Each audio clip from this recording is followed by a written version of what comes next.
எல்லாத்துக்கும் வணக்கம்ங்க. இன்றைக்கி எதை பற்றி பார்க்க போகிறோம்னா, வாடகை வீட்டில் இருப்பவர்கள் தெரிந்து கொள்ள வேண்டிய சில சட்டங்கள்ங்க. என்னென்னா, நீங்கள் இப்போ ஒரு வாடகை வீட்டுக்கு போகிறீங்கன்னா, உங்களுக்கும் அந்த வாடகை வீட்டோட உரிமையாளருக்கும் கண்டிப்பாக ஒரு அக்ரிமெண்ட்டு போட்டுக்கணுங்க.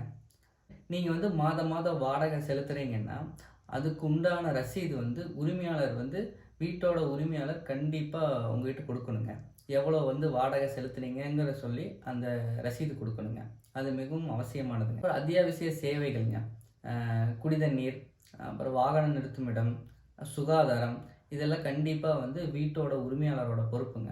அது தவறும் பட்சத்தில் நீங்கள் அங்கே இருக்கிற அந்த பகுதியில் இருக்கிற உள்ளாட்சி நிர்வாகி யாராவது கிட்ட போய் முறையிடலாங்க. முறையிட்டு தகுந்த இழப்பீடு அதுக்குண்டான நடவடிக்கை அவங்க எடுப்பாங்கங்க. அவங்க நிறைய பேர் சொல்கிறாங்க, திடீர்னு காலி பண்ண சொல்கிறாங்க அப்படின்னு.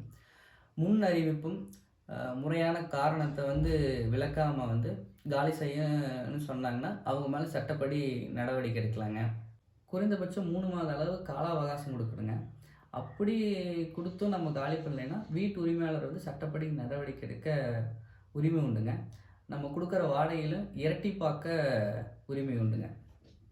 அடிக்கடி வாடகை ஏற்றக்கூடாதுங்க. போட்டிருக்கிற ஒப்பந்தப்படி தாங்க வாடகை உயர்த்தணும். அப்படி உயர்த்தா இருந்தால் அவங்க ரொம்ப வருடம் அங்கே குடி இருந்தாங்கன்னா வாங்குகிற வாடகையிலேருந்து 5% மட்டுமே உயர்த்தணுங்க. அதுக்கு தான் அவ்வளோதாங்க உரிமை உண்டு. நன்றி, வணக்கம்ங்க.